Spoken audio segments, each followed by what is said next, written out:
Danielzinho? Então tá. Salve, deputado. Salve. Tudo bem, secretária? Tudo jóia? Bom te ver. Folgo em vê-lo. Tem mais que 4, tem 5. Mais um quórum, beleza. Mas nós vamos tocando. Eu propus assim, já de início, né? Então eu vou abrir para o deputado, né? Primeiro eu vou perguntar, bom, como não tem quórum, vou seguir o rito nesse momento, porque não tenho como perguntar da ata, nada, vou jogar para outra reunião. Já vou entrar direto com o secretário, né? Deixando claro que essa reunião é em conformidade com o artigo 52A da Constituição do Estado de São Paulo, com a finalidade de explanar sobre a prestação de contas do andamento da gestão, né, do secretário Sérgio Sá Leitão, bem como a demonstração e avaliação do desenvolvimento das ações, programas e metas afetos a essa Secretaria do Estado. Propus que o secretário fizesse uma explanação de 20 minutos. Eu tenho um documento aqui que são de entidades. Como entidades não tem como entrar aqui nem deixar nada, pediram para eu ler. É um documento curto, mas é um documento que vale a pena o senhor ouvir, né, o que eles estão pensando com relação à cultura. Nada agressivo, tudo educadamente, deputado, secretário. Então, com a palavra, neste momento, o secretário Saleitão, né, e a gente, então, dá início aí à nossa reunião informal da Secretaria da Comissão de Educação.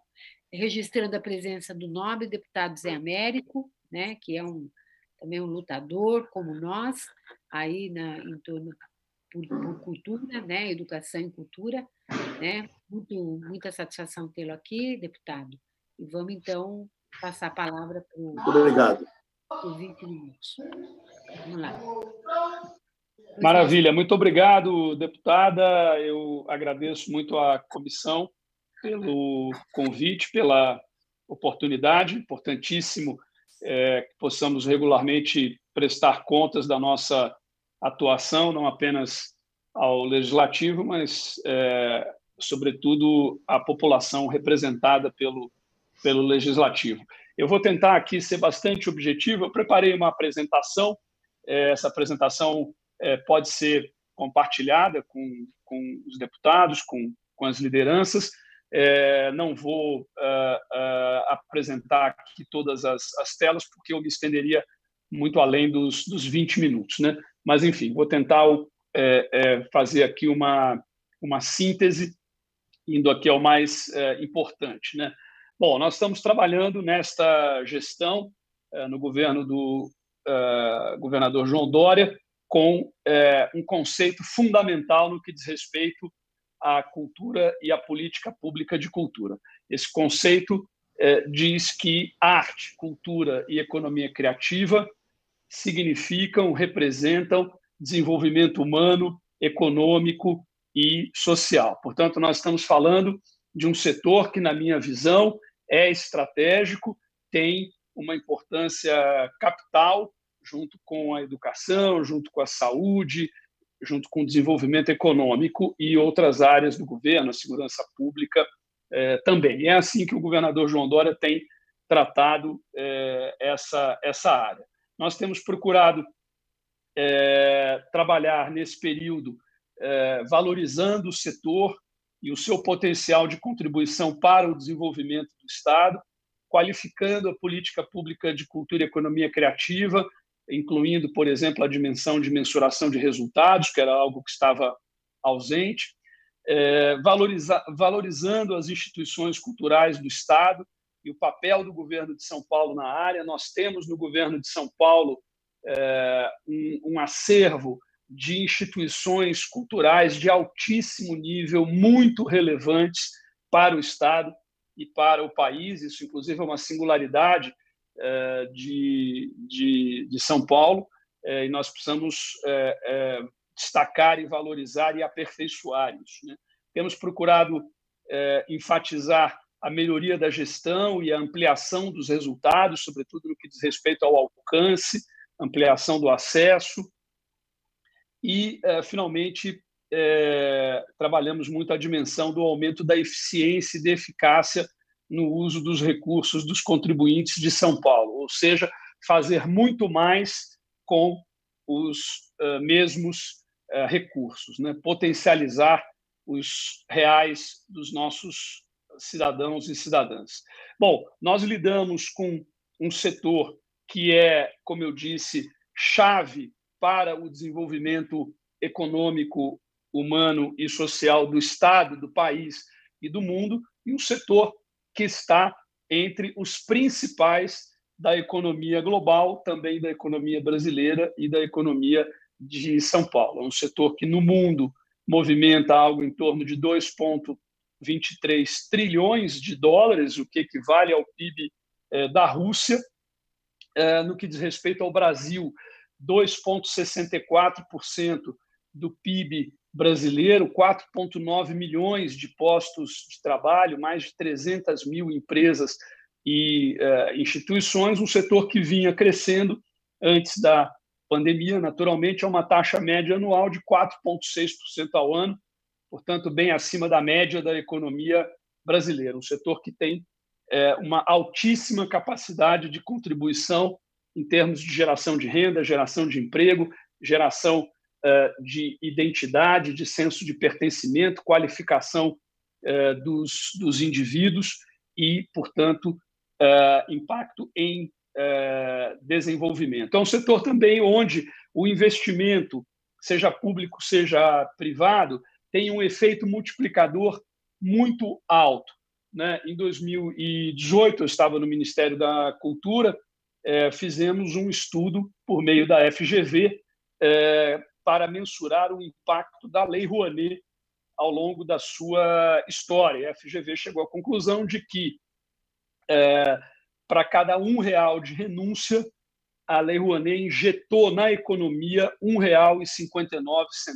É um efeito multiplicador bastante alto em termos de uma política pública. Portanto, não só os artistas, não só os produtores, é o conjunto da sociedade que se beneficia daquilo que nós fazemos no âmbito da política cultural. No que diz respeito a São Paulo, a economia criativa representa 3,9% do PIB estadual, isso dá mais ou menos 78,5 bilhões de reais por ano, 1,5 milhão de postos de trabalho, 150 mil empresas e instituições. É importante dizer que São Paulo realmente é o estado líder do país no que diz respeito à arte, à cultura e à economia criativa. 47% do PIB criativo brasileiro é gerado aqui em São Paulo. E metade desse PIB é gerado na capital e metade no interior e no litoral. Nós temos o interior, um interior e um litoral muito fortes, muito poderosos em termos de ativos culturais e criativos. Nós temos feito diversos estudos de impacto econômico relacionados às nossas ações, mas também a segmentos da economia criativa, e eu trouxe um aqui rapidamente para compartilhar com vocês. É um estudo sobre o impacto econômico dos musicais em São Paulo. São Paulo é o terceiro maior centro mundial do teatro musical, atrás apenas de Nova York e Londres, e esses números são muito relevantes, muito significativos e são, digamos assim, exemplos do que acontece em todas as áreas, né? Em 2018, esse setor recebeu 68 milhões de reais a título de investimento por meio da Lei Rouanet e do nosso PROAC, e gerou um impacto econômico de 1 bilhão de reais, com 12.824 postos de trabalho gerados. Só em impostos, ou seja, para o poder público nas três instâncias, o Teatro Musical de São Paulo gerou 131,3 milhões, ou seja, o Estado renunciou em 68 milhões, em nível federal e estadual, e em nível municipal, estadual e federal, o poder público arrecadou 138,3 milhões, portanto, mais pouco menos, aliás, do que o dobro do que renunciou, né? Cada R$1 investido na realização gerou R$1,92 em PIB, um efeito multiplicador para a economia, acima até da média da Lei Rouanet. Importantíssimo isso, né? Bom, nós estamos, neste momento, sob o impacto da pandemia do coronavírus, que afeta o conjunto da população, o conjunto da sociedade, todas as atividades econômicas, mas, no caso das atividades culturais e criativas, a pandemia é especialmente devastadora e é importante frisar isso, né? Todas as atividades presenciais no campo da cultura e da economia criativa foram suspensas na segunda semana de março, portanto, nós já temos aí quase 4 meses, na verdade. As receitas, patrocínios e investimentos foram a quase zero de forma imediata, apenas as atividades virtuais permanecem e tiveram um boom, o que é muito positivo, mas esse boom não compensou as perdas das atividades presenciais. Nós fizemos um estudo, ainda em março, com uma estimativa de cerca de 4 meses de paralisia e 8 a 12 meses de recuperação progressiva. Estimamos uma perda apenas no estado de São Paulo de 34,5 bilhões de reais, ou seja, menos 1,7% do PIB estadual. Nós temos cerca de 1 milhão de profissionais e empreendedores, sobretudo microempreendedores com zero ou pouca receita, e neste quadro me parece claro que o investimento público, seja por meio de crédito, de incentivo fiscal e de fomento, ele será decisivo para acelerar esta recuperação e mitigar o impacto negativo da crise gerada pela pandemia. Além disso, é um setor, como já mostrei aqui, com efeito multiplicador alto, com uma capacidade de resposta muito rápida e um duplo efeito, real e simbólico. Portanto, além da geração de renda, emprego, etc., nós temos também a questão do ânimo da sociedade, né? Um setor que impacta também o que se diz por aí, o astral da sociedade, né? Então, esse é um fator que não podemos subestimar. A FGV fez, para nós e para o SEBRAE, uma pesquisa agora, nos meses de maio e junho, sobre os efeitos da crise da Covid-19, com 546 empresas de todo o Brasil, não apenas de São Paulo. Vale a pena aqui compartilhar, estou compartilhando, inclusive, em primeira mão aqui com vocês os resultados dessa pesquisa. 86,6% das empresas tiveram queda de faturamento a partir de março de 2020, 63,4% tiveram que paralisar suas atividades devido à crise gerada pela pandemia, portanto, algo em torno de 2/3 do setor cultural e criativo. 25,5% das empresas avaliam que a crise vai durar mais de 8 meses. 42,1% das empresas tiveram projetos cancelados, ou seja, não apenas suspensos, mas cancelados devido à crise.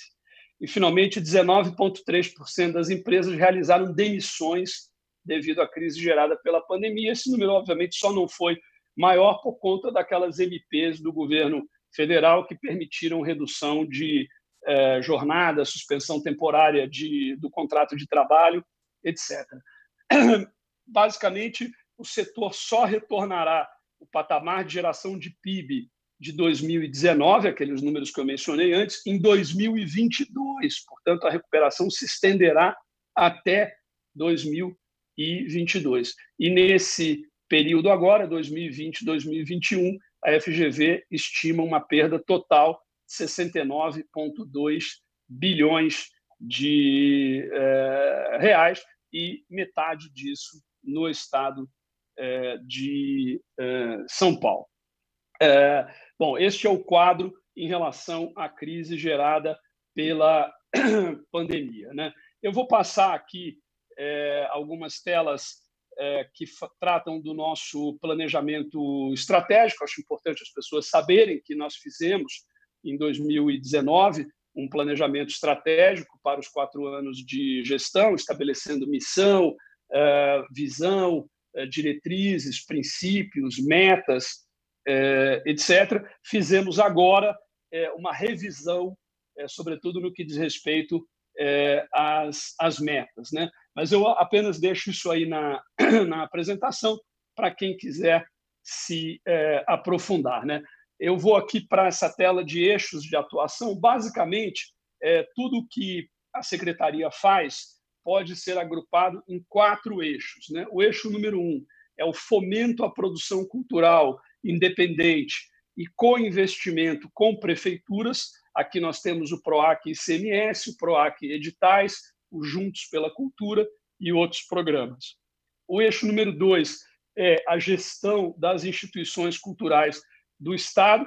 Nós temos 54 instituições, além de programas de difusão. Essas instituições são todas exemplares, modelares, têm um alcance realmente muito grande. Quase 11 milhões de pessoas foram impactadas pela ação das nossas instituições culturais em 2019. O eixo número 3, o acesso à cultura, à difusão cultural e eventos referenciais. Então, aqui a gente está falando, sobretudo, em termos de ampliação do acesso e ampliação da difusão.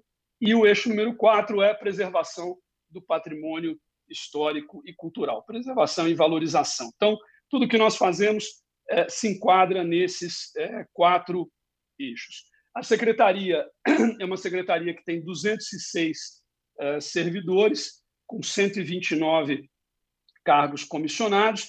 Nós temos 54 instituições culturais no nosso ecossistema, além de diversos programas. Temos 2 fundações e 24 contratos de gestão com organizações sociais. Esta é uma singularidade também de São Paulo. É um modelo que, no geral, me parece bastante positivo, e nós estamos bastante focados em aperfeiçoá-lo para potencializar os resultados. Em 2019, somando todas as fontes de recursos e todos os programas e ações, incluindo a captação de recursos de terceiros e os recursos investidos no setor via Desenvolve São Paulo, nós atingimos um valor recorde de 1,2 bilhão de reais alocados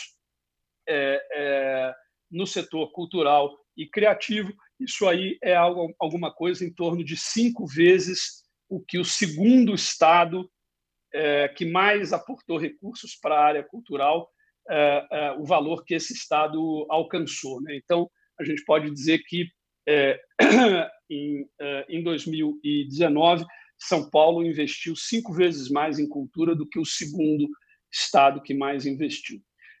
Bom, em relação às metas, é importantíssimo compartilhar com vocês, até porque acabamos de fazer um processo de revisão dessas metas, porque o governo está elaborando um novo plano de metas, né, sob a gestão, sob a direção, o comando do secretário Mauro Ricardo, que assumiu recentemente a sua função.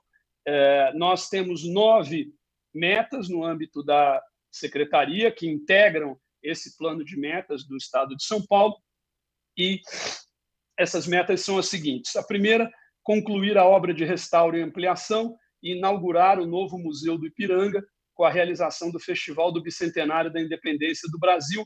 Isso está previsto para acontecer no 3º trimestre de 2022, e nós temos feito um acompanhamento semanal deste processo. A obra está adiantada em relação ao cronograma. Nós já completamos a captação dos recursos. Foram captados cerca de pouco mais de 170 milhões de reais para o restauro e ampliação do novo Museu do Ipiranga, e vamos lançar o edital para a seleção do parceiro que comandará esse Festival do Bicentenário da Independência do Brasil, ainda agora no mês de julho.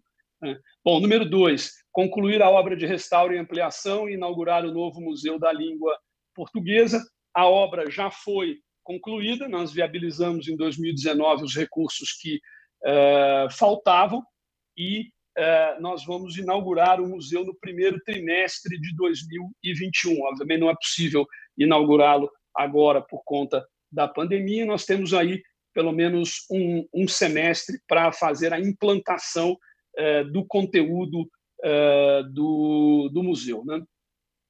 Bom, meta número 3, apoiar financeiramente a realização de 2.000 projetos culturais de artistas e produtores independentes de todas as regiões de São Paulo por ano, né, em 2022, atingir esse número de 2.000 projetos, e é uma meta que nós atingiremos, possivelmente revisaremos mais adiante, e não há termo de comparação com qualquer outro estado em termos não apenas de valor destinado, mas número de projetos culturais independentes apoiados. Meta número 4, apoiar financeiramente a realização de 250 projetos culturais de prefeituras de todas as regiões de São Paulo num ano. É muito possível que a gente atinja isso já agora, esse ano, então vamos potencialmente rever isso para 2021, 2022, ampliando. Meta número 5, realizar 4 fábricas de cultura 4.0. Isso aí é uma revisão, uma ampliação do programa das fábricas de cultura, trazendo a dimensão da arte e da tecnologia para o programa. É o maior programa de formação cultural da América Latina, em termos de alcance, de resultados e por aí vai. Então, nós decidimos concentrar a nossa expansão aqui nas fábricas de cultura. Temos 4 fábricas previstas até 2022, novas, além das existentes. Essas 4 serão já nesse novo modelo. Meta número 6, atingir um público de 15 milhões de pessoas com os programas de difusão cultural online e presencial e as ações das instituições culturais do Estado. Nós atingimos 11 milhões em 2019, foi um número recorde, isso tudo devidamente auditado, e certamente atingiremos esse número em 2022. Finalmente, 7, realizar a reforma e a recuperação de 15 imóveis utilizados pelas instituições culturais vinculadas à secretaria. Nós já estamos com 2 em andamento, né? O Museu do Café e a Casa das Rosas. Conseguimos, inclusive, captar recursos também junto ao governo federal para esses restauros, reformas, e nós temos a meta de chegar a 15. 8, implantar o licenciamento expresso no CONDEFAT, reduzindo para 30 dias os prazos médios dos processos até o 4º trimestre de 2021.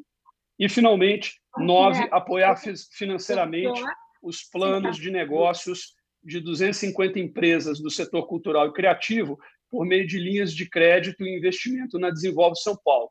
Durante 10 anos se falou em termos recursos da Desenvolve destinados à economia criativa. Nós conseguimos finalmente viabilizar isso no ano passado, criamos um programa, e esse programa, inclusive, foi a base para as ações que fizemos em termos de linhas de crédito agora no contexto da crise. Aqui nós temos uma lista, eu também não vou me estender nesse ponto, de todas as instituições culturais do Estado e também das novas que estão previstas. Acho que quem quiser se aprofundar depois tem um bom material, assim como também as informações sobre a Fábrica de Cultura 4.0 de São Bernardo do Campo, que vai ser a próxima, que nós vamos abrir, e ela será inaugurada em setembro de 2020. Né?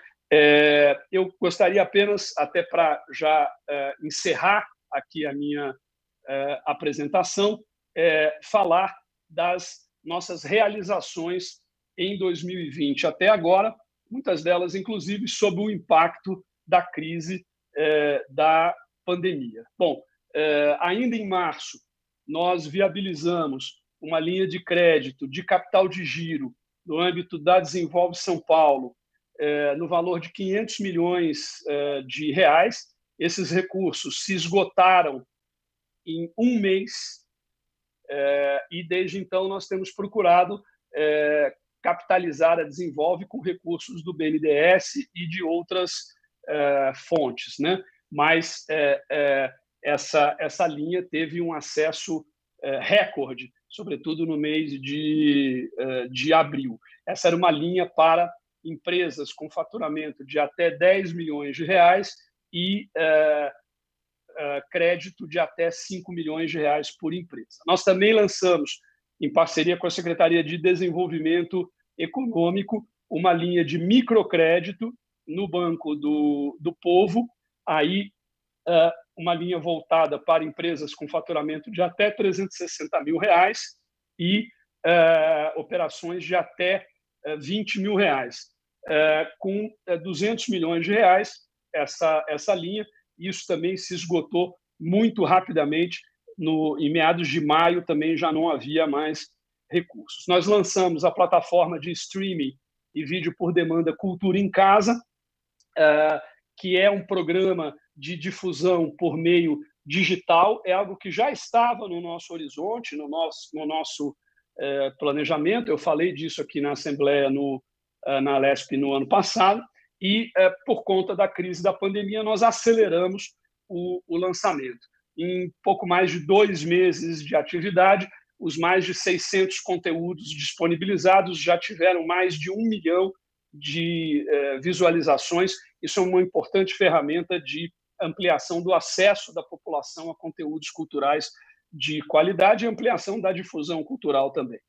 Nós temos estimulado muito as nossas instituições culturais a ampliarem as suas atividades virtuais. É importante dizer que os resultados têm sido muito importantes. A OSESP, por exemplo, em 3 meses, conseguiu atingir um patamar de 822 mil visualizações nos conteúdos que ela disponibilizou nesse período. Nós também, nesses últimos meses, atuamos na construção do Plano São Paulo, que é o plano para a recuperação, a retomada progressiva, responsável das atividades sociais e econômicas no estado de São Paulo neste momento, neste quadro. Elaboramos 15 cronogramas e protocolos e negociamos com o Centro de Contingência o planejamento da retomada das atividades culturais e criativas. Isso foi anunciado pelo governador João Dória na sexta-feira da semana passada. Nós também lançamos o Belas Artes Drive-In no Memorial da América Latina como uma espécie de marco da retomada das atividades culturais, e nesse momento estamos planejando a expansão desse programa para o interior. Nós também lançamos o Alimento Solidário para a área da cultura, com a distribuição de 3.500 cestas básicas por 3 meses, em parceria com entidades do setor cultural. Isso aí representa um investimento de cerca de 1,5 milhão de reais.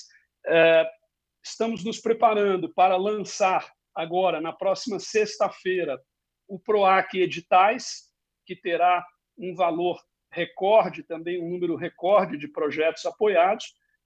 Lançamos no início de junho o PROAC Expresso ICMS, com 100 milhões de reais, o mesmo valor de 2019. Vamos lançar também na sexta-feira o Juntos pela Cultura, também com um valor recorde ao nosso programa de ação municipalista em parceria com as prefeituras, apoiando projetos culturais, artistas, produtores, sobretudo do interior e do litoral. Também viabilizamos a abertura da nova sede do Paço das Artes, que é uma das instituições que nós temos no ecossistema da Secretaria, e estamos aí na reta final da Fábrica de Cultura 4.0 de São Bernardo do Campo. Além disso, nós estamos nos preparando para aplicar. Eu tive a oportunidade de conversar quando estávamos aqui ainda numa fase informal, aplicar a Lei 14.017, que representará um investimento de 566,2 milhões de reais na cultura de todas as regiões de São Paulo, parte disso por meio do Estado, parte disso por meio das prefeituras. Estamos também atuando para capacitar as prefeituras, no sentido de que elas possam receber os recursos e executá-los celeremente, ou seja, então, além de fazer a nossa parte no Estado, estamos ajudando as prefeituras, e eu posso afirmar aqui, sem receio de errar, e os números amparam isso, o Estado de São Paulo está investindo nesta crise, em meio à crise da pandemia, a crise do coronavírus, mais de 10 vezes o que o segundo Estado brasileiro que mais aportou recursos em cultura fez até agora. Realmente, assim, é uma diferença bastante grande. Os estados estão todos, ao contrário, reduzindo os seus aportes em cultura, tanto no que diz respeito ao orçamento, quanto no que diz respeito a fomento, seja fomento direto, seja fomento indireto, e aqui nós estamos aumentando o valor do investimento, justamente porque esta gestão compreende o papel chave da cultura para o desenvolvimento do Estado e também compreende o impacto devastador que a crise da pandemia teve neste conjunto de atividades. Deputada, mais um minuto apenas para encerrar, falando aqui do Plano São Paulo, que, como eu disse, nós anunciamos na última sexta-feira o plano para a retomada segura e responsável do setor cultural e criativo. 4 áreas já estão autorizadas a funcionar: os projetos de drive-in, agências e escritórios, a produção de espetáculos e a produção audiovisual, naturalmente que com o cumprimento do protocolo geral e dos protocolos específicos publicados no site do governo de São Paulo e autorizados pelo Centro de Contingência. Poderão reabrir 28 dias após o início da fase amarela, ou seja, quando a cidade em questão entrar na fase amarela, museus, galerias, acervos, centros culturais, bibliotecas, cinemas, teatros e salas de espetáculos e eventos culturais com público sentado em lugar marcado, com o cumprimento do protocolo geral, dos protocolos específicos e de algumas medidas restritivas, como, por exemplo, 40% de ocupação, e, obviamente, que tudo isso depende de autorização das prefeituras. Finalmente, poderão abrir 28 dias após o início da fase verde os eventos com público em pé que tenham controle de acesso. Os eventos com público em pé sem controle de acesso vão ficar para a fase azul. Tudo isso, claro, sempre com o cumprimento do protocolo geral e dos protocolos específicos, que são bastante rigorosos, tendo em vista a preservação da saúde do público e dos funcionários. Nós estamos planejando a reabertura dos nossos espaços culturais, seguindo, claro, todas as recomendações do Centro de Contingência para o dia 3 de agosto, o início deste processo, isso também pendente de autorização ainda da Prefeitura. Nós estamos conversando com a Prefeitura de São Paulo sobre isso. Isto na capital. No interior, nós vamos reabrir 30 dias após as cidades entrarem na fase amarela, menos o Museu do Futebol, que depende da reabertura do Pacaembu, porque lá foi feito um hospital de campanha, então a área precisa ser sanitizada e tudo mais, e o Museu Afro, que depende da reabertura do Parque do Ibirapuera, assim como as bibliotecas dependem da reabertura do Parque Vila Lobos e do Parque da Juventude. E os nossos programas e instituições de formação cultural, como o Projeto Guri, as fábricas de cultura, as oficinas culturais e outros, conservatório de Tatuí também,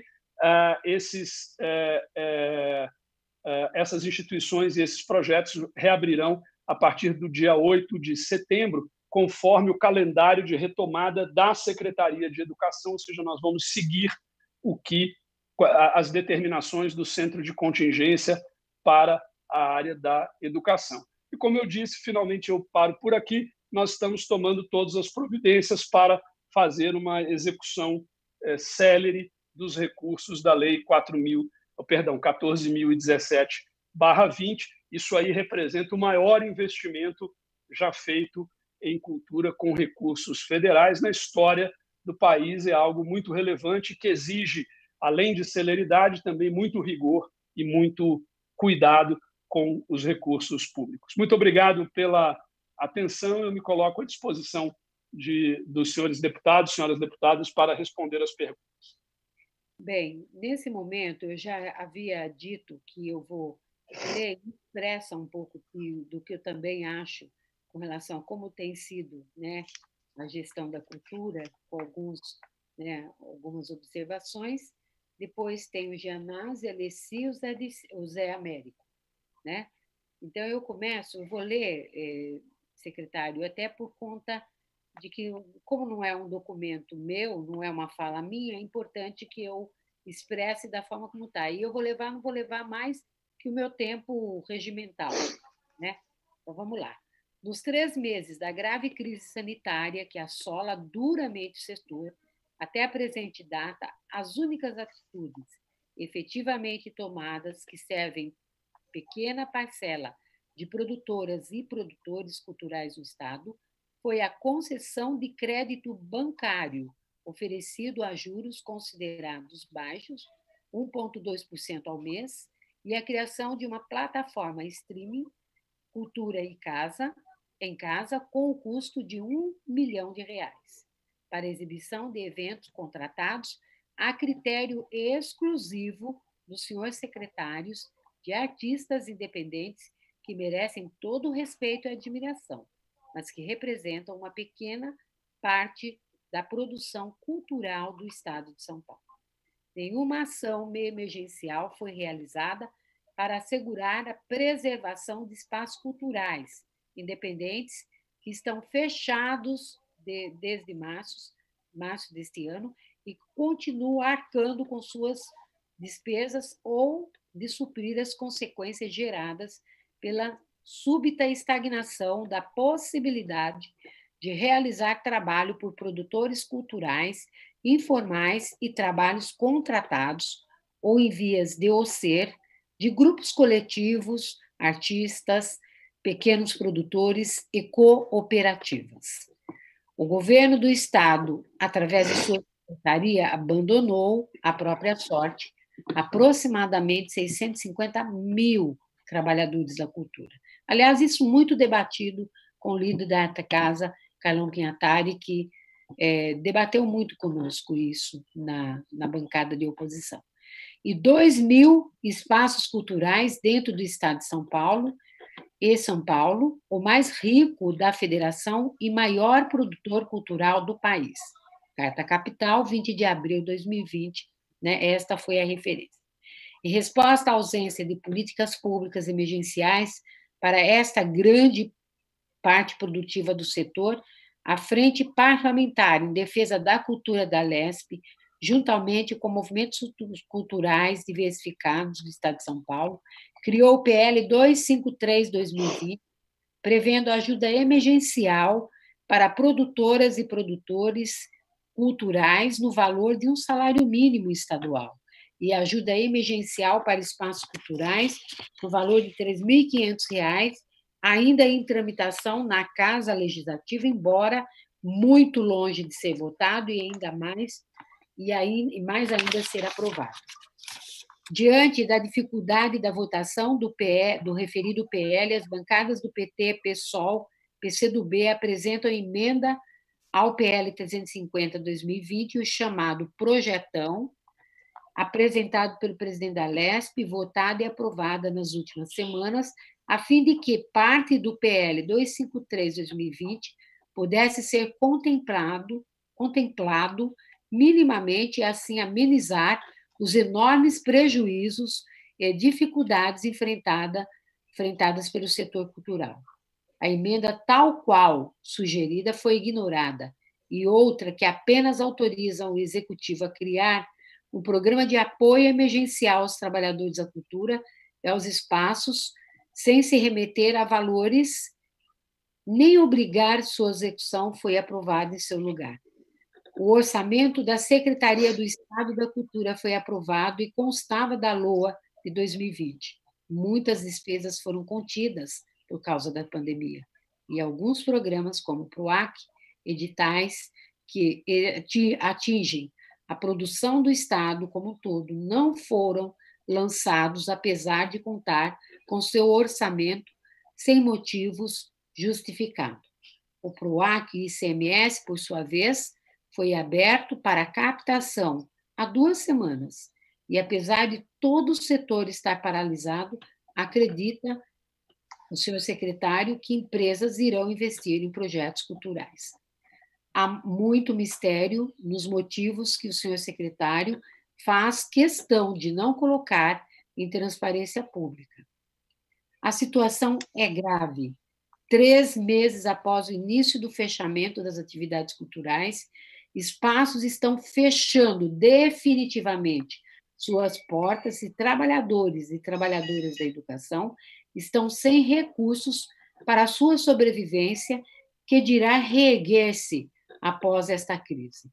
Qual gestor público se responsabilizará por esta conta, por estas perdas, pelo desmantelamento de uma estrutura para a produção cultural fora da capital, que levou anos para ser conquistada com muito diálogo, com reflexões mútuas, acordos e construções conjuntas entre o poder público e sociedade civil organizada? Propostas: criar um novo fundo ou atualizar o fundo estadual com atribuição clara para o cenário emergencial, aos auxílios aos trabalhadores, trabalhadoras do setor cultural e aos espaços culturais constantes da lei, nas leis 1075/2020 e na emenda ao PL 350/2020.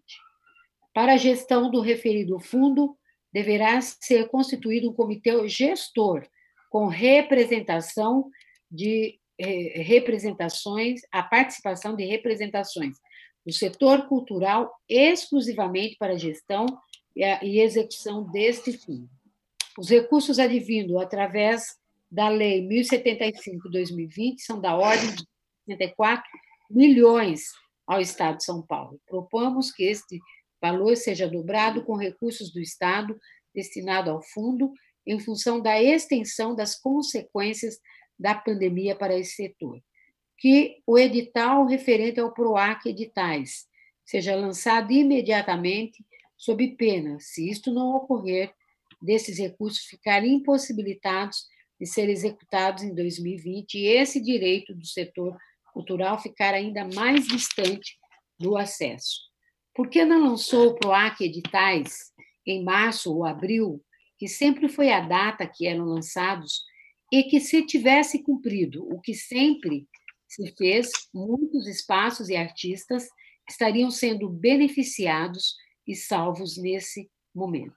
Exigimos que retire do PROAC edital a restrição de 25% das cooperativas aos prêmios, pois não se pode, pela Lei Federal do Cooperativismo, limitar a participação em processos licitatórios. Que sejam revistas as políticas culturais destinadas aos campos de atuação do Estado no interior, litoral e Grande São Paulo, como Fábrica de Culturas, OSS, plataformas online, Cine Drive-Thru, que o senhor explique o quanto gastou no projeto em parceria com o Cine Belas Artes, do Cine Drive-In, feito no espaço público do Memorial da América Latina, e se Belas Artes, sendo do André Sturm, membro do Conselho de Cultura, escolhido sem eleições e empossado pelo governador, não gera conflito de interesses? E que estão circulando informações que foi cobrado R$100 o ingresso. E se ele não acha que o fato, se o senhor não acha que o fato o fato de um valor desses e a obrigação de ter um carro não causa, na ordem pública, restrição de acesso. Precisa assegurar que a Lei 1075 atenda o caráter emergencial destinando recursos a trabalhadores e trabalhadoras e espaços, em primeiro lugar, para depois abrir editais e compras de ativos. Secretário, essa questão, esse documento foi tirado e essas questões das entidades que representam as entidades aí, né, culturais. Faltam questões, né?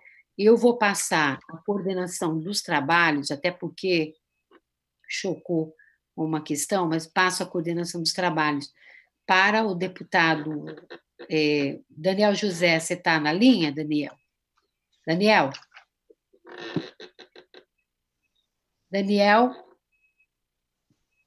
Daniel José? Deixa eu ver se ele tá. Tá sim. Daniel?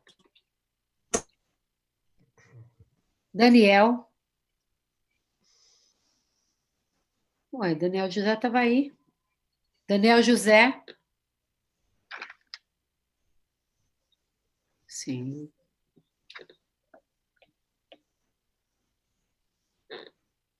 Nossa, que pariu. Daniel, eu posso, por hora, passar para o nosso decano, que nesse momento, é o deputado Roberto Engler, e depois aí, no caso, se o Daniel retornar, o deputado Roberto Engler. Nem outro, hein? Deputado Roberto Engler, por favor. Nada. Deputada Alessi Brandão, então. Tudo bem, deputada? Deputada, bom dia. Veja bem, eu não tenho aqui nenhuma... Só inscrições agora e bom. assegurar o tempo das perguntas. Então, eu posso convidar o deputado Carlos Janazzi, que ele já havia pedido inscrição? Ele já está inscrito. Tá? Depois a senhora, depois o Zé Américo. Beleza? Tá bom. Deputado Carlos Janazzi, Vossa Excelência tem o uso da palavra. Tá, obrigada, viu, muito obrigada. Bom dia, deputada Alessi Brandão, deputada Bebel. Posso agradecer o secretário? Só um instantinho. Secretário, obrigada, viu, pela prestação de conta. Obrigado, deputada. Gostaria que você deixasse ou me mandasse por escrito essas questões, né, para a gente poder discutir no coletivo aí dos artistas, tá bom? Um forte abraço, muito obrigada. Bom dia, secretário. Eu gostaria rapidamente de, primeiro, fazer coro e me associar ao manifesto das entidades, e, sobretudo, ali tem algo que me chamou muita atenção que eu ia perguntar, que é sobre os trabalhadores da cultura, porque o documento fala que os trabalhadores da cultura foram abandonados à própria sorte no Estado de São Paulo. Então, nós temos o estado mais rico da federação, e, no entanto, não houve nenhum tipo de ajuda aos trabalhadores da cultura, não só aos artistas, mas também aos trabalhadores que dão sustentação ao trabalho prático desses artistas, como os iluminadores, técnicos de som e tantos outros que compõem toda essa cadeia de empregos, né, do setor cultural. Nós tivemos a aprovação da lei federal, a Lei Aldir Blanc, que vai ser regulamentada ainda, mas nós, nesse tempo todo, em 4 meses, os nossos artistas do Estado de São Paulo, os nossos trabalhadores da cultura, não tiveram nenhum tipo de ajuda, não tem nenhum programa. Nós apresentamos um projeto coletivo, que é o 253, que foi citado pela carta, inclusive, que é um projeto construído também junto com as entidades, por vários partidos políticos, e ele é um projeto importante, porque ele dá um norte, dá uma direção de socorro, de ajuda aos trabalhadores da cultura. Então, eu queria saber, primeiro, se não há, a Secretaria da Cultura não tem nenhum projeto de socorro aos nossos artistas, não há nenhum, enfim, e faço aqui um apelo para que o secretário conheça o nosso projeto 253 e faça gestões junto ao governo Dória para que o projeto seja aprovado em caráter de extrema urgência, porque é um projeto coletivo que pode ajudar muito na sobrevivência dos nossos trabalhadores da cultura. Em segundo lugar, uma outra questão importante é sobre os cortes de repasses para as OSs, que administram os espaços públicos de cultura, como, por exemplo, eu acompanho muito a questão do Museu Afro Brasil, né, que vive numa crise tremenda agora, e, sobretudo, com esse corte, houve demissões de funcionários, a escola de teatro, que é dirigida pelo Grupo Sátiros, que é uma escola importante, uma maior escola de teatro da América Latina, também sofreu cortes, e tantas outras OSs. Qual que é o impacto, qual que é a porcentagem de corte no orçamento dessas OSs, tão importantes, né, na gestão dos nossos espaços públicos? E, por fim, secretário, fazer um apelo para que a Secretaria da Cultura ajude a tirar a nossa Cinemateca da UTI. A Cinemateca passa por um momento difícil, acho que o senhor está acompanhando, Vossa Excelência acompanha, eu tenho certeza, e eles podem cortar a luz a qualquer momento da Cinemateca. A situação lá é muito grave e o Estado de São Paulo tem que ajudar nesse sentido, até porque a Cinemateca está dentro do Estado de São Paulo, né? Então, faço um apelo. Eu não sei se Vossa Excelência já fez alguma gestão, se já há algum tipo de iniciativa no sentido de ajudar a tirar a nossa Cinemateca da UTI, porque o governo federal praticamente lavou as mãos.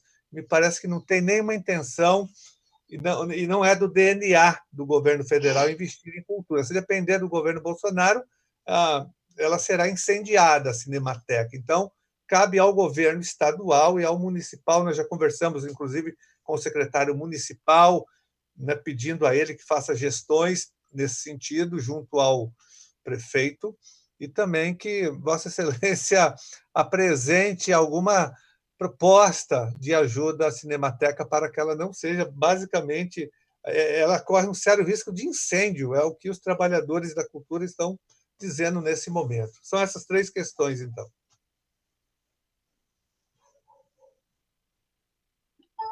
Obrigada, deputado Janazzi. Eu vou solicitar a Vossa Excelência que, logo após a resposta do secretário, que Vossa Excelência me substitua nos trabalhos dessa presidência para que eu possa fazer uso da palavra depois, tá bom?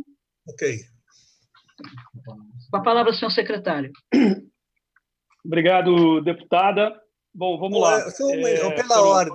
Pela ordem, não é melhor, deputada Alice Brandão, fazer uma rodada completa? Aí o secretário responde todas as questões numa única rodada, secretário, não é melhor? Porque acho que muita coisa se repete. Eu fico à disposição.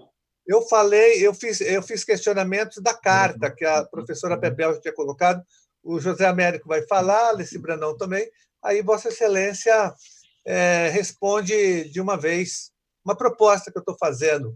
Eu fico à disposição, que os senhores e senhoras considerarem melhor.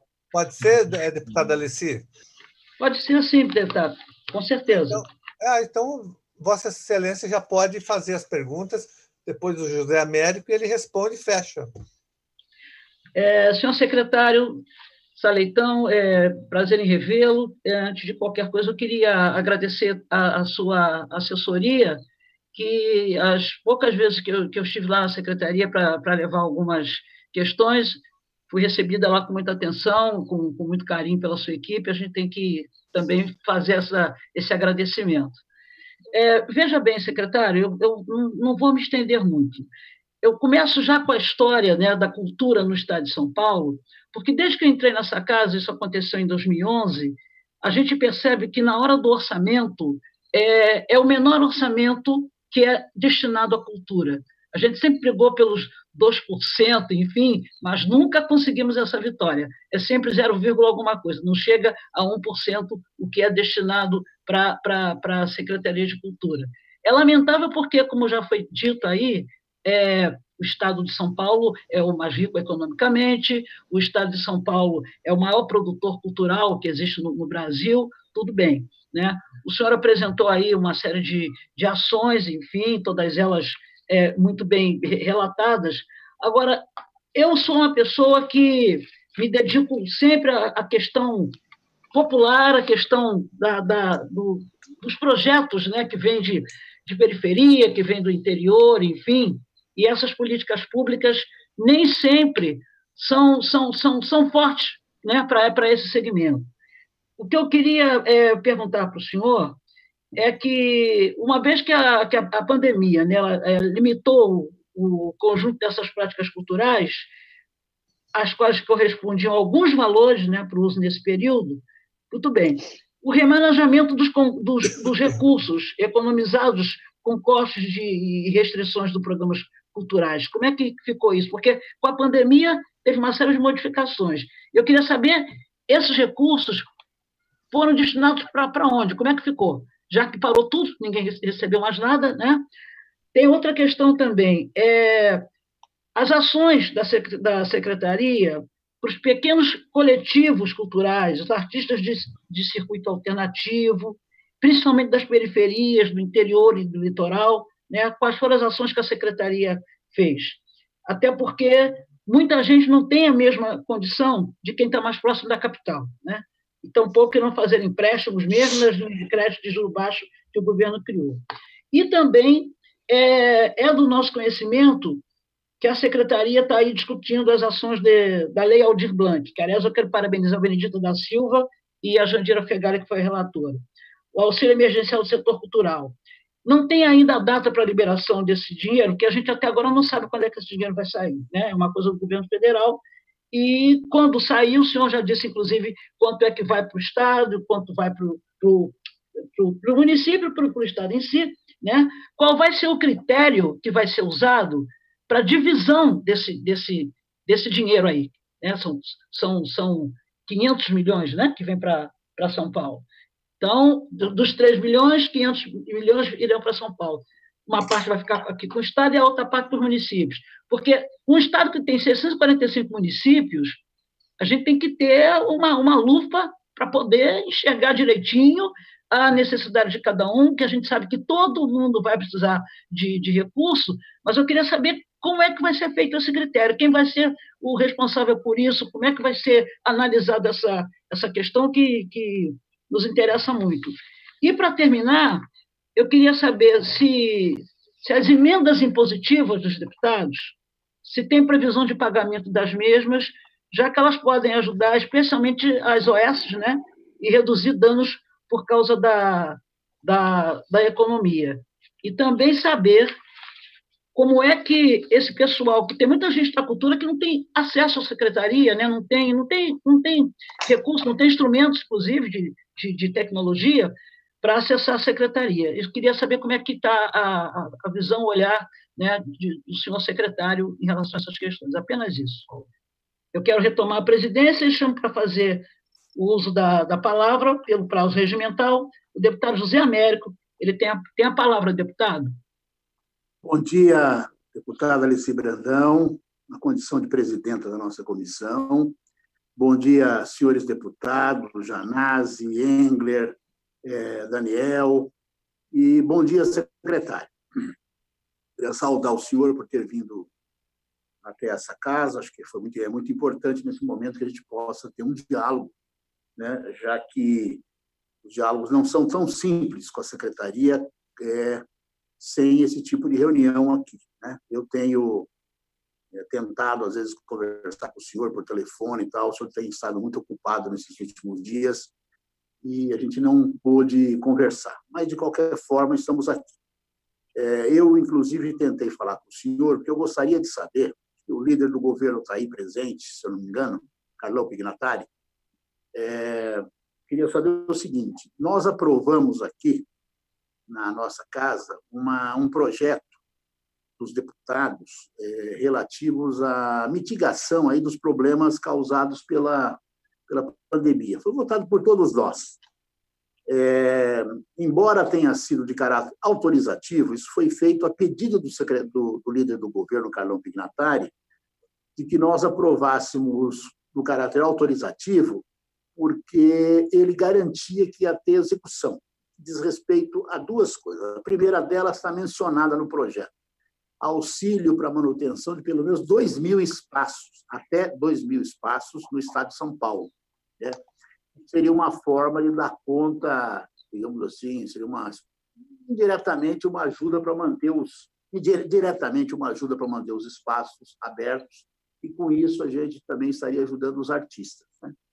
Então, eu não vi absolutamente nada por parte do governo a respeito disso. O governador Dória disse que vai sancionar esse projeto, parece que essa semana, mas, de qualquer forma, o senhor tem conhecimento do projeto, se sancionar, o que será feito imediatamente. Porque o deputado Carlão, na época, a Alessi, o Carlos Gianazzi e o Engler se lembram, disse que havia um dinheiro próprio da secretaria, ou do governo, pelo menos, né, para investir em ações emergenciais da cultura, que não precisava da lei Aldir Blanc. Né? E também o Estado de São Paulo não vai ficar dependendo só da Aldir Blanc para dar conta de auxílio emergencial para os trabalhadores. Também a nossa lei fala de um auxílio emergencial por parte do governo do Estado para os trabalhadores da cultura. Né? Então, essa é a primeira questão que eu ia levantar.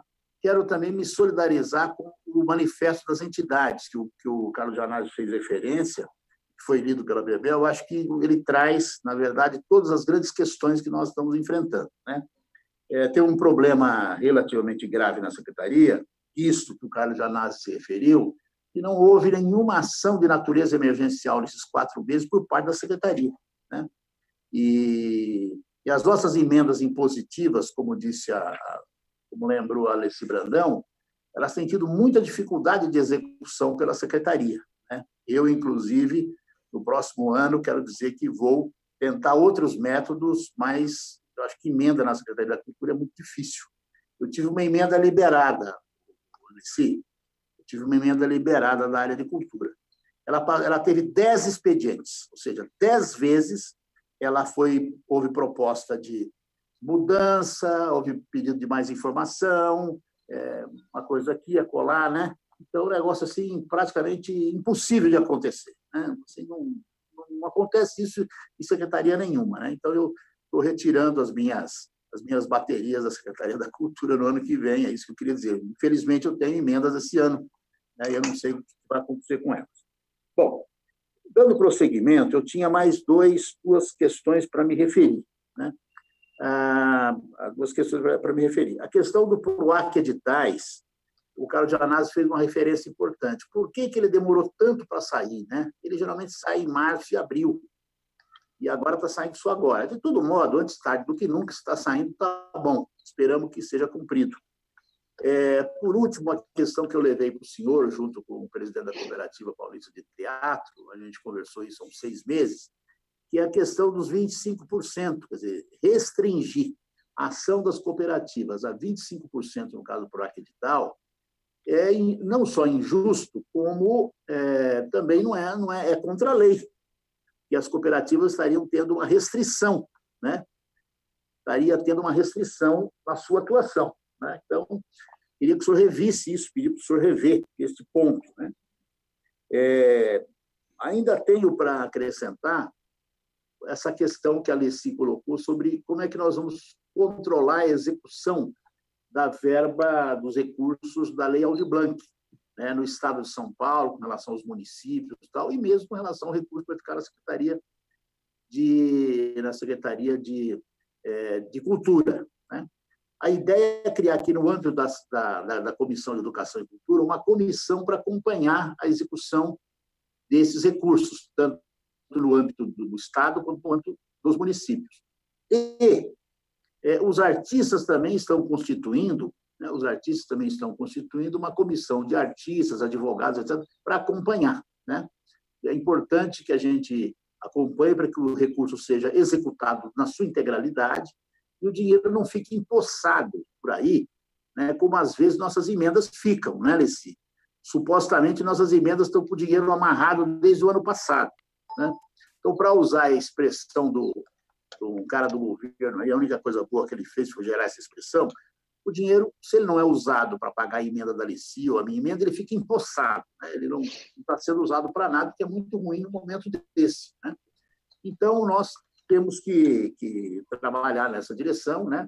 Procurar acompanhar, né? Eu vou estar aqui na Assembleia acompanhando junto com os deputados a execução da Lei Aldir Blanc, e os artistas vão estar acompanhando também no Estado.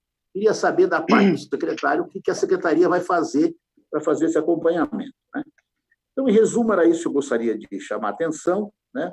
A coisa do PROAC Editais, que eu acho que atrasou demais, isso comprometeu, em certo sentido, o atendimento mais imediato dos artistas, né? A questão do projeto da Assembleia, que já está sendo feito sobre a questão dos 2.000 espaços, né? A coisa do 25% das cooperativas do PROAC, quer dizer, para liberar isso aí, a comissão de acompanhamento do Aldir Blanc, as emendas, né? E dizer o seguinte, secretário, por último, o senhor mencionou a questão do recurso que foi emprestado através do Desenvolve São Paulo. Não quero entrar nesse debate, acho que isso é importante, né? Acho que é importante o crédito, isso né? De todo modo, o Desenvolve São Paulo ele ainda tem muitas restrições para o pequeno, para o microempreendedor.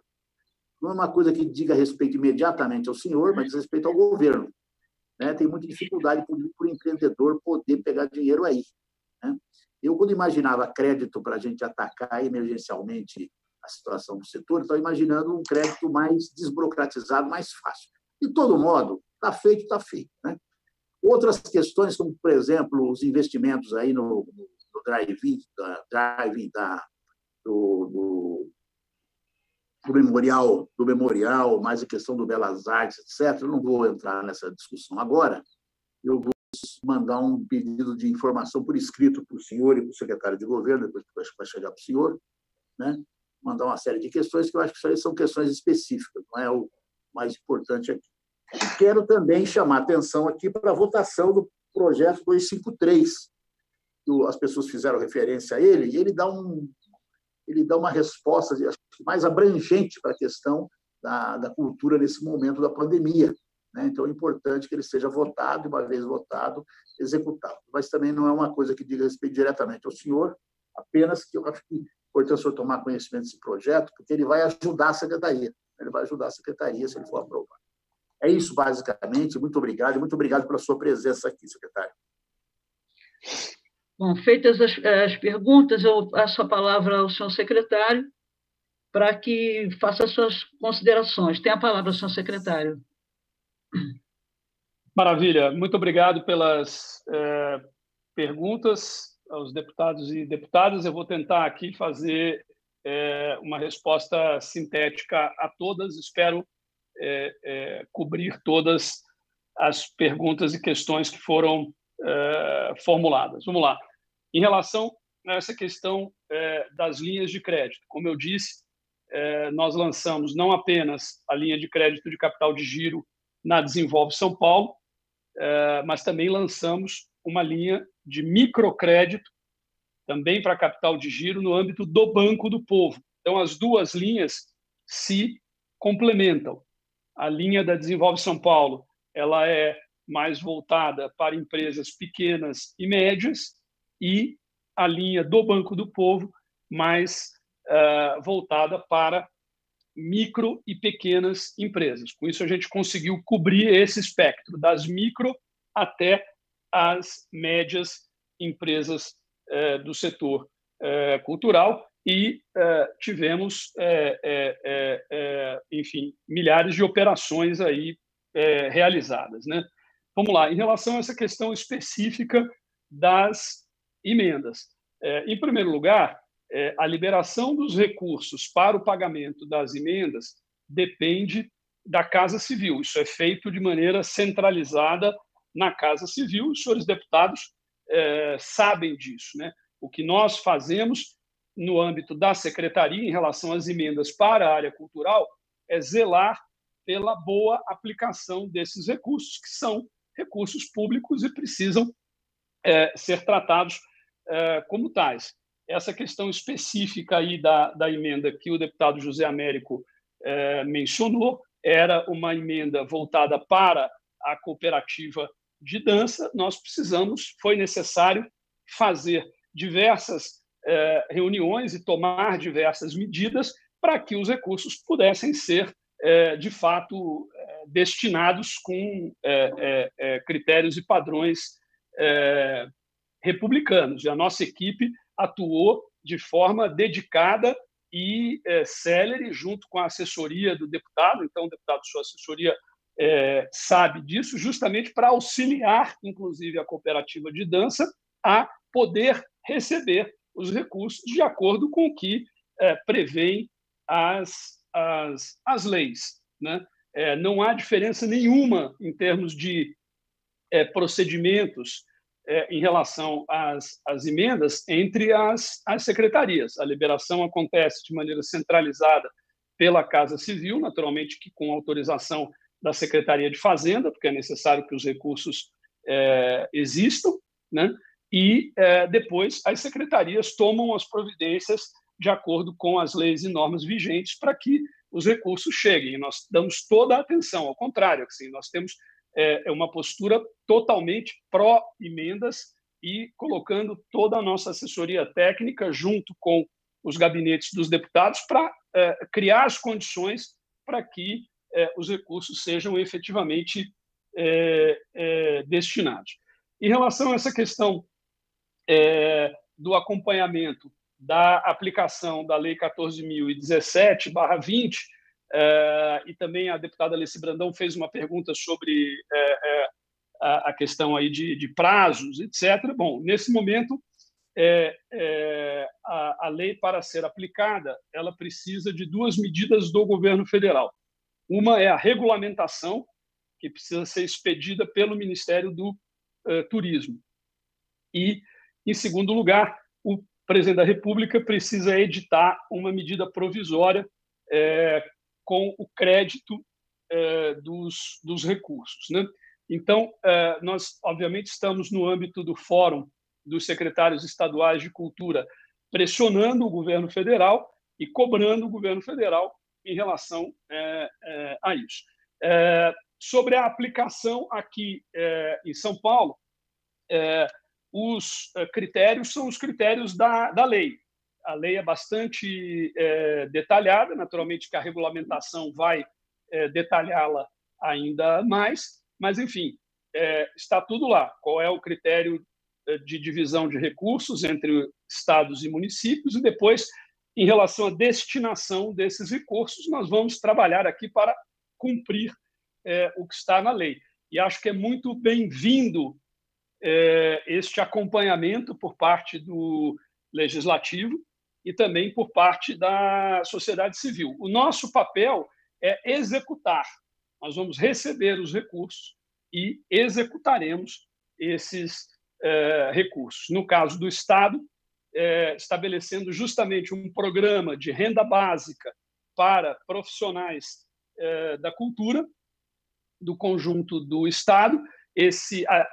Haverá um cadastro de profissionais de cultura, as pessoas farão a sua inscrição, nós vamos cruzar com os demais cadastros que estão previstos na lei, pontos de cultura e outros, e chegaremos, então, ao número de beneficiários e executaremos isso com um agente financeiro. Então, nós estamos tomando todas as providências para executar isso de forma célere e rigorosa, né?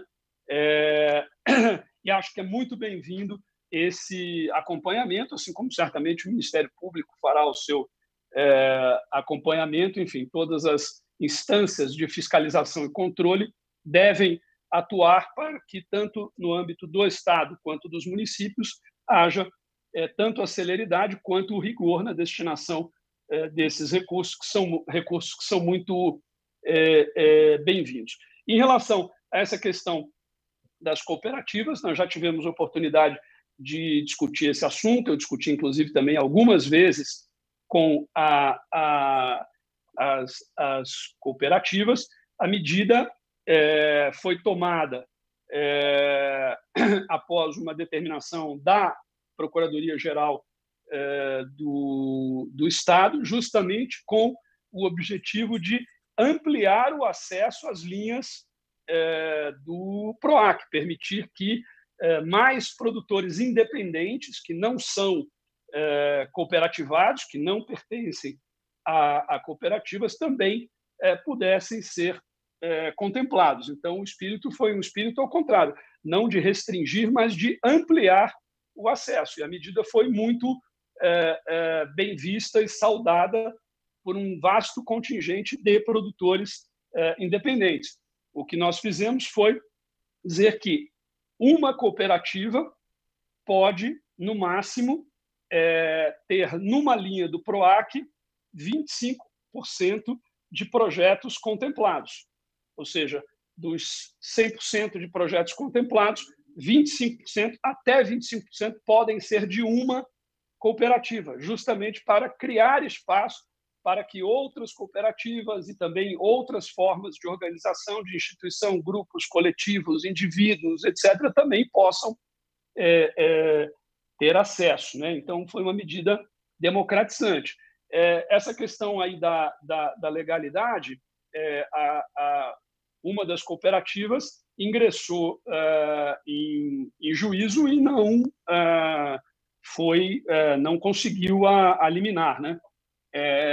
Enfim, então, eu acho que é algo que a justiça tem que determinar e nós sempre seguiremos o que a justiça determina. Eu estou entre aqueles que pensam que a primeira obrigação do servidor público é o cumprimento das leis e das normas, né? Bom, em seguida, em relação à questão do PL 350, que foi aprovado pela Assembleia Legislativa e, nesse momento, se encontra sob exame no gabinete do governador, aguardando sanção. Nós fizemos um parecer na secretaria favorável e, obviamente, que nós saudamos toda e qualquer alocação de recursos que amplie o nosso orçamento, até porque nós entendemos que o investimento em cultura é um investimento estratégico e que reverte para o conjunto da sociedade na forma de geração de renda, emprego, inclusão, desenvolvimento, como eu mencionei na minha apresentação. A questão, me parece ser a questão de disponibilidade de recursos. Nós, hoje, no nosso orçamento, aquele que está sob a minha alçada, determinar a alocação, nós não temos recursos para ações emergenciais e não temos recursos para o que está previsto no PL 350. Então, será necessário, para que ele seja efetivado, que haja uma destinação, uma alocação de recursos. Esses recursos, obviamente, serão muito bem-vindos. Agora, isso aí é uma decisão política que está além da minha alçada. Se esses recursos chegarem, eles serão muito bem-vindos e serão destinados também de forma célere e de forma absolutamente rigorosa, né? Vamos aqui, então, a mais questões. Em relação, eu acho que vale a pena, de qualquer maneira, mencionar, assim, não há nada que nós façamos na secretaria que não tenha transparência, que não seja público e que não possa ter qualquer tipo de escrutínio, porque nós, como eu disse, nos pautamos sempre pela legalidade.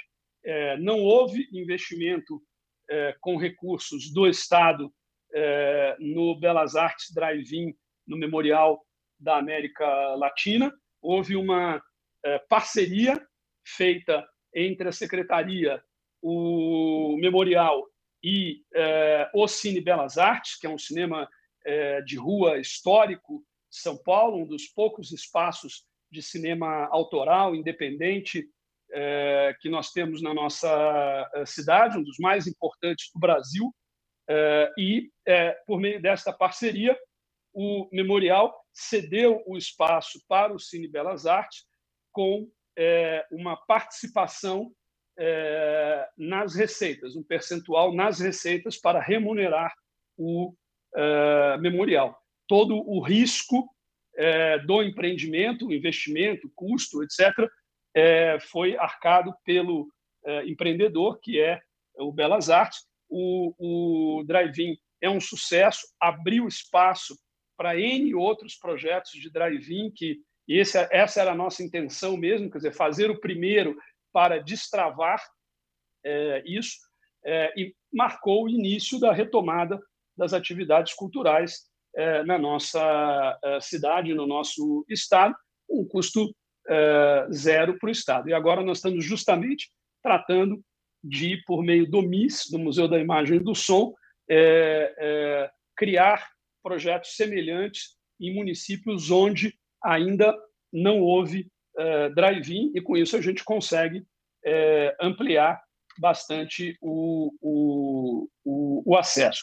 É importante dizer que todas as sessões lançadas até agora esgotaram, então não há uma questão de acesso, e todas as gratuidades e benefícios, como lei da meia entrada, etc., são seguidos no drive-in. Bom, vamos lá. A pergunta em relação à questão do fomento Tião, pode falar. Do fomento e do investimento em cultura. Importante dizer o seguinte: o Estado de São Paulo, no primeiro semestre de 2019, foi o Estado que mais recursos destinou à cultura no nosso país. Como eu disse, mais de 10 vezes o valor destinado pelo segundo Estado que mais destinou.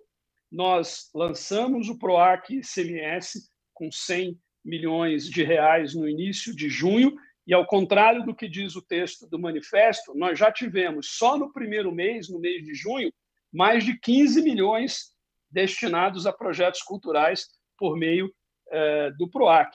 Certamente atingiremos o valor de 100 milhões, e isso beneficiará um conjunto muito significativo de projetos. Serão mais de 700 projetos que acontecerão e que receberão recursos com alto impacto em termos de geração de renda e emprego. Nós também liberamos, e isso pode ser considerado, digamos, uma medida emergencial, nós liberamos 8 milhões e 700 mil reais para as segundas parcelas do PROAC 2019, antecipando as segundas parcelas do PROAC 2019. Só este valor, 8 milhões e 700 mil reais, para as segundas parcelas do PROAC 2019, já é mais do que o maior programa de investimento emergencial que outro Estado fez nesse período. Além disso, como eu falei, nós vamos lançar agora, tanto Juntos pela Cultura com valor recorde, como o PROAC Editais com valor recorde. A razão pela qual nós não lançamos antes é que vocês sabem disso, foi editado um decreto pelo governo de São Paulo, concentrando os gastos, os recursos na área da saúde para o enfrentamento da pandemia. E isso restringiu a atuação das demais secretarias. Isso também foi uma medida preventiva tomada pelo governador, porque nós não sabíamos, ali na virada de março para abril, qual seria o impacto da crise gerada pela pandemia sobre as finanças do Estado. Então, era prudente interromper os gastos para que se tivesse esta previsão. E, de fato, em abril, nós tivemos uma queda de 30% na arrecadação do ICMS. Agora já é possível fazer este planejamento. Muito pior seria ter lançado o PROAC e depois não conseguir fazer frente ao compromisso, não ter recurso, seja de orçamentário, seja de financeiro, para dar conta do compromisso assumido. Então, foi uma medida prudente para concentrar gastos na saúde, no enfrentamento da pandemia, e tomar pé do impacto da crise sobre o orçamento para fazer as coisas de maneira prudente e responsável. Então, agora nós vamos lançar o PROAC, tivemos a liberação dos recursos e todos os recursos serão executados este ano. Quer dizer, como prevê o regulamento, 80%, né, o PROAC paga sempre em duas parcelas, até 2018 era 70% e 30%, nós alteramos isso para 80% e 20%, então nós pagaremos 80% do PROAC em 2020, perdão, os projetos serão todos, e nós vamos ampliar muito o alcance do PROAC, de maneira que os recursos chegarão, além de serem mais recursos, eles chegarão a um número muito maior de projetos do que no ano passado. Será o dobro de projetos que nós conseguiremos alcançar com o PROAC editais esse ano, né? Obviamente que, em relação aí às questões levantadas lá pelo manifesto, é óbvio que nenhum gestor público é responsável pela crise gerada pela pandemia, porque a crise gerada pela pandemia não foi gerada por gestores públicos. E essa crise é uma crise que que impacta toda a sociedade, o conjunto da sociedade. E, como eu disse aqui, especialmente o setor cultural e criativo. E o que nós fizemos foi, de um lado, assegurar que boa parte dos recursos previstos para o funcionamento das nossas instituições culturais, dos seus programas e ações, que isso fosse preservado, e, de outro, nós conseguimos assegurar que os recursos para os programas de fomento previstos também fossem garantidos e assegurados, de maneira que, como eu falei, basta comparar aí com os demais estados. Nenhum estado destinou tantos recursos por meio de crédito, nenhum estado destinou tantos recursos por meio de lei de incentivo, e agora, com os nossos editais, mais os 8 milhões e 700 que nós tínhamos liberado, mais os Juntos pela Cultura, nenhum edital terá ou irá, esse ano, destinar mais recursos à área cultural do que São Paulo, né? Houve um questionamento em relação à transparência. Ora, nós agimos com total transparência. Tudo que nós fazemos é público, nós respondemos a todos os questionamentos, compartilhamos todas as informações, aqui não há nada a esconder. Eu, durante este período da quarentena, fiz dezenas e dezenas de reuniões com parlamentares, com entidades do setor cultural, de todos os segmentos do setor cultural. Participei também de diversas dessas lives, tem sido 3, 4, 5 lives, às vezes, por semana, onde eu tenho sempre respondido a todas as questões e colocado todas as informações na mesa. Enfim, então, o nosso compromisso com a transparência é absolutamente total. Se tivermos mais recursos destinados ao nosso orçamento para complementar os recursos da Lei 14.017 ou para a realização de um programa específico, certamente iremos executar esses recursos com total rigor e total celeridade. Hoje, nós estamos fazendo o que está ao nosso alcance com os recursos de que nós dispomos. E acho que, como eu enumerei aqui, tem sido muito e certamente muito mais do que o que se faz em outros estados. Então, enfim, basicamente, eu acho que é isso. Se eu, porventura, não respondi a alguma pergunta ou questionamento específico, eu fico à disposição, mas eu procurei fazer uma síntese aí das perguntas e questionamentos que me foram colocados. Assim, em relação, finalmente, à questão da plataforma, é importante dizer que a plataforma Cultura em Casa é um mecanismo de ampliação do acesso da população à conteúdos, a fruição de conteúdos culturais. Nós temos um histórico bastante relevante, significativo de programas de difusão presencial, como eu falei, 11 milhões de pessoas impactadas em 2019, esperamos chegar a 15 milhões por ano em 2022, e agora estamos ampliando isso para o campo da difusão digital e de maneira, eu diria, muito bem sucedida. Esses 600 conteúdos já disponibilizados na plataforma, como eu falei, foram assistidas por 1 milhão de pessoas, e isso é bastante significativo para 2 meses e alguns dias. Nós temos procurado disponibilizar conteúdos das nossas instituições culturais, dos nossos museus, corpos artísticos, Projeto Guri, etc. E também temos licenciado conteúdos de produtores independentes. E isso é muito importante, porque isso também é um mecanismo de geração de renda. A plataforma teve um custo muito baixo de construção, e todos os recursos que nós temos alocado lá têm sido destinados ao licenciamento de conteúdos, e temos alcançado aí um público bastante significativo. E essa curadoria, obviamente, ao contrário do que se diz aí até de maneira, eu diria, não correta, para dizer o mínimo, obviamente não é o secretário. Eu nunca fiz e jamais farei curadoria de nada, não é a minha função. Eu sou gestor de política pública e de instituições públicas de cultura.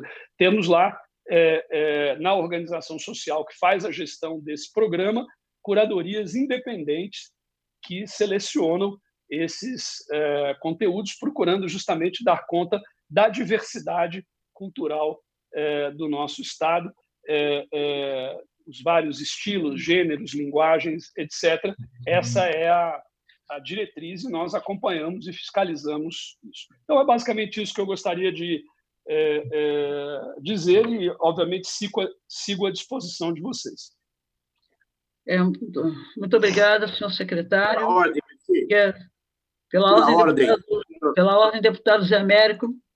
Eu queria esclarecimento do secretário para 2 questões bem objetivas, que é o seguinte: a primeira delas diz respeito ao seguinte: quando nós negociamos com o governo sobre o nosso projeto que foi aprovado aqui na Assembleia, o líder do governo disse que ele estava dialogando com o secretário Saleitão sobre está sendo aprovado, né? Então, eu fiquei assim, muito surpreso com o fato do secretário não ter nenhum conhecimento sobre o dinheiro adicional que vai ser posto para financiar os 2.000 locais, etc. Ou, enfim, se isso vai ser feito com o dinheiro da secretaria. Realmente, eu fiquei muito, muito impactado. Pretendo, assim que tivermos sessão, fazer um pronunciamento sobre isso, porque, afinal de contas, foi um acordo que o secretário de governo fez com a gente, né? E, pela resposta do secretário, eu senti que ele não tem conhecimento de nada, ou seja, não foi colocado nada por ele. É um problema do governo, né? É um problema do governo. A segunda coisa, secretário, ainda não ficou esclarecido para mim a questão da restrição à cooperativa. Nós temos que incentivar, né? Nós temos lei, inclusive a Constituição Nacional, nós temos várias iniciativas de vários governos que existiram no nosso país nos últimos 30 anos, estimulando o cooperativismo, né? E o cooperativismo na cultura, num estado como São Paulo, que é um estado assim, criativo, né? Como o senhor próprio disse, o cooperativismo é fundamental. Se nós restringirmos quando a gente restringe a participação das cooperativas, eu não acho que a gente está abrindo a participação para outros. Ao contrário, grande parte quer dizer, uma parte significativa dos produtores culturais, principalmente os pequenos, estão nas cooperativas, né? Então, eu acho que a gente não está abrindo, não, a gente está restringindo. Segundo, houve empresas que foram contempladas com mais de um projeto, por exemplo, no caso do PROAC, edital, não agora nesse ano, que ele não saiu. Eu não vejo nenhum problema nisso. Efetivamente, não vejo, não. Acho que se uma empresa tiver 1 ou 2 ou 3 projetos contemplados, não tem problema nenhum. desde que também seja aberto para todo mundo, né? Vejo o problema, se a empresa tem capacidade de apresentar mais de um projeto, pode apresentar, não tem problema nenhum, mas eu acho que as cooperativas não deveriam ter essa restrição. Então, as questões que eu coloco são essas. Primeiro, eu fiquei surpreso com a sua resposta sobre a questão de até 2.000 espaços financiados, né? E segundo, essa questão das cooperativas. E, por último, sobre as emendas, secretário. Em primeiro lugar, 10 expedientes não é republicano. 10 expedientes é burocrático, né? Eu acho que tem uma preocupação republicana, a Secretaria tem funcionários excepcionais que procuram ajudar, eu acho que isso não tem problema nenhum. Mas 10 vezes, né, 10 pedidos diferentes, podia fazer, digamos, 4 pedidos onde se pedisse tudo. Não tem problema. Né? Não tem problema, poder pedir, mas isso fica só como uma reclamação, só para o senhor registrar. O mais importante é o seguinte, secretário, e talvez não diga respeito ao senhor. Essas emendas que nós estamos cobrando são emendas do ano passado. Então, emenda do ano passado, o dinheiro tem que estar disponível. Então, a Secretaria de Governo está errando, está sendo omissa, porque o dinheiro do ano passado tem que estar disponível. O dinheiro desse ano, vocês sabem como funciona a administração pública, o dinheiro desse ano é um dinheiro para ser arrecadado. Então, uma emenda que for cumprida esse ano, e o governo diz, olha, eu não tenho dinheiro ainda, é normal, porque ele está supondo que ele vai arrecadar. Agora, do ano passado, não, o dinheiro tem que estar lá, porque senão é improbidade administrativa por parte do governo, né? Então, eu quero crer que houve um problema burocrático por parte da Secretaria de Governo que não passou, que não tem passado o dinheiro das nossas emendas. Mas nós temos que estar alertas, porque nós vamos ter decisão judicial em breve sobre a questão das emendas impositivas. O governo Dória teve muito má vontade com relação às emendas impositivas, que não sejam as da saúde foram pagas, né? Mas as da cultura, por exemplo, têm tido dificuldade, e todas as outras, não necessariamente relativa ao senhor, secretário, mas eu acho que as secretarias centrais do governo dificultaram a questão das emendas, não sei por quê. As emendas de 2019 não tem porque o dinheiro não está em caixa, é dinheiro do ano passado. Bom, então são essas questões, né? A questão dos 2.000 até 2.000 espaços, a questão dos 25%, é isso. E as emendas é mais um registro que eu quero fazer para o senhor. Pela ordem, deputada Alice Brandão. Pela ordem, deputado Carlos Gianazzi. Pessoal, secretário, eu tive um problema técnico, eu não sei se o senhor falou sobre a Cinemateca, se a secretaria tem alguma alternativa. Se eu pudesse falar sobre isso. Claro. Eu queria registrar a presença da deputada Carla Morando e com a palavra do senhor secretário para as respostas do deputado José Américo e do deputado Carlos Gianazzi. Tem a Vossa Excelência a palavra. Muito obrigado, deputada. Bom, em relação à questão da Cinemateca Brasileira, a Cinemateca Brasileira é a cinemateca mais importante da América Latina. É uma instituição referência no Brasil e no mundo, que trata de uma questão chave, que é a preservação e a valorização da memória audiovisual do nosso país.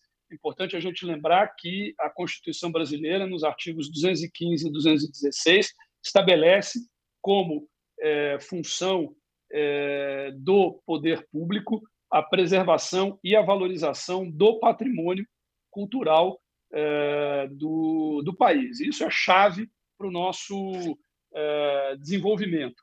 Eu, quando fui ministro da Cultura em 2017 e 2018, apoiei de todas as maneiras a Cinemateca. Nós, inclusive, conseguimos, naquele momento, mudar o modelo de gestão da Cinemateca para o modelo de gestão por organização social. Fizemos a recomposição do orçamento da Cinemateca e foi um bom período para a Cinemateca Brasileira.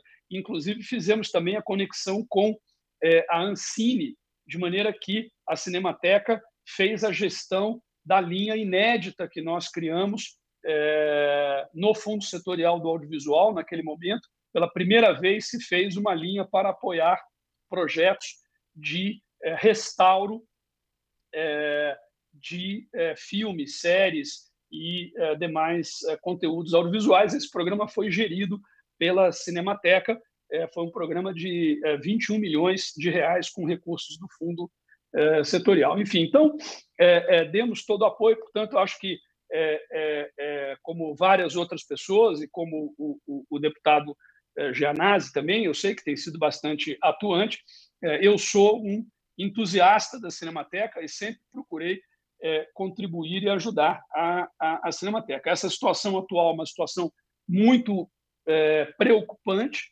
sem dúvida. É inteiramente absurdo que o governo federal tenha deixado a Cinemateca chegar nessa situação, e é impressionante porque essa degringolada aconteceu a partir de janeiro de 2019, e é preciso chamar o governo federal à sua responsabilidade, que, inclusive, como eu falei, é constitucional.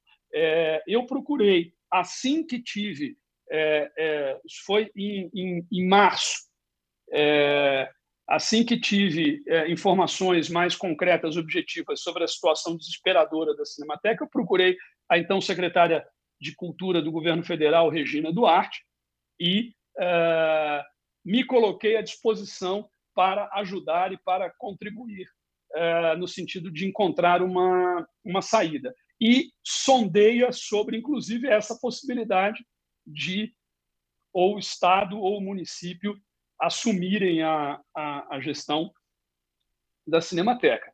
A resposta que eu recebi foi de que não havia a menor possibilidade disso acontecer, que esse não era o interesse, a vontade do governo federal, e que o governo federal jamais faria isso. Ou seja, foi um peremptório não em relação à possibilidade de transferência desse bem para o município ou para o Estado.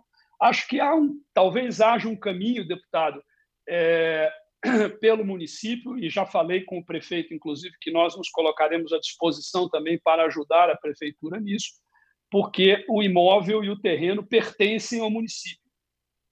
A instituição é do governo federal, a propriedade dos ativos é do governo federal, mas o imóvel e os imóveis e o terreno pertencem ao município. Aliás, eu gostaria de lembrar também que, quando eu fui assessor da presidência do BNDES, em 2006 e 2007, cuidava da área de patrocínios culturais do BNDES, nós fizemos um grande investimento na Cinemateca Brasileira. Aquelas 2 salas de cinema que estão lá foram feitas com recursos do BNDES e da Petrobras numa ação conjunta. Enfim, então, o momento em relação à participação ou à contribuição do governo do Estado esse, é uma rejeição por parte do governo federal, que diz claramente é um problema nosso, nós vamos resolver. E até agora, lamentavelmente, infelizmente, não resolveram. Acho que isso é algo que deixa todos nós, amantes, entusiastas da cultura, especialmente do audiovisual, indignados. Em relação às 3 questões que o deputado José Américo colocou, deputado, é óbvio que eu tenho conhecimento, e o deputado Carlão Pinhatari conversou comigo várias vezes sobre o andamento dessa questão específica do PL 350, assim como nós acompanhamos tudo que diz respeito à agenda parlamentar da cultura. Então, obviamente, eu estou a par. O que eu disse é que, uma vez que o governador sancione isso, o PL 350, para a execução do que está previsto para a área cultural do PL 350, será necessário um crédito suplementar para a Secretaria de Cultura, porque, como o senhor bem sabe, o nosso orçamento, ele já no início do ano, já é 100% comprometido com as despesas fixas e com o investimento programado, de maneira que a nossa margem em relação ao orçamento é muito pequena, porque tudo já está comprometido com o que está planejado. Então, para a execução do que está previsto lá no PL 350 para a área da cultura, será necessário um crédito de recursos, e foi isso que eu disse. E disse que o nosso parecer foi favorável. Esse parecer, inclusive, foi redigido por mim e pela secretária executiva Cláudia Pedroso, de maneira que eu estou 100% a par, conhecimento total, inclusive, do que está lá no PL. Mas eu não tenho, nós, a instituição, eu como secretário, nós não temos recursos no nosso orçamento para a realização do que está previsto no PL 350. Por isso, dependemos de crédito. Foi isso que eu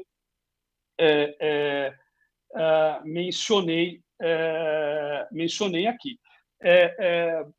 Em relação, mais uma vez, à questão das cooperativas, se o senhor perguntar para as entidades da produção independente de cultura do Estado, elas defendem essa medida, porque elas entendem que isso abriu mais espaço para outras formas de organização e estruturação dos produtores culturais. Porque o que nós tínhamos anteriormente eram linhas do PROAC em que uma cooperativa ficava com 80% dos recursos, 80% dos projetos.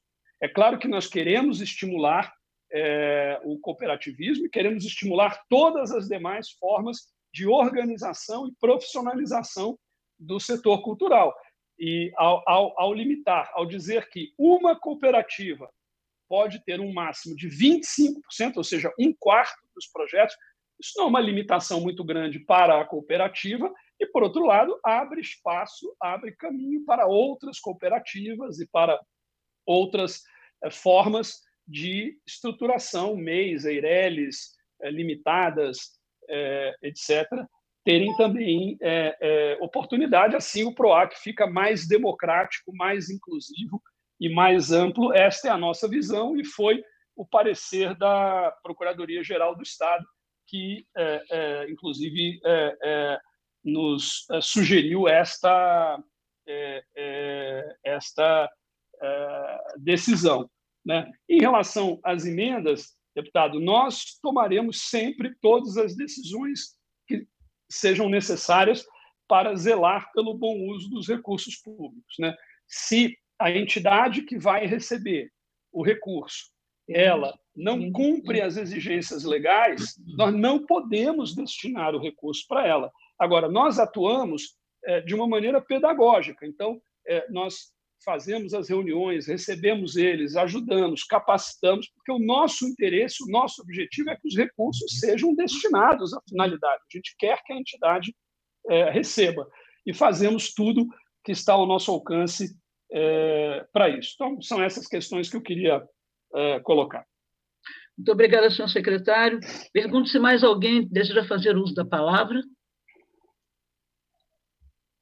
Sendo assim, eu quero agradecer ao secretário de Cultura, Salitão, também agradecer mais uma vez a sua equipe técnica, agradecer a todos os deputados e deputadas presentes, aos telespectadores e desejo um excelente dia e muita saúde para todos. Muito obrigada.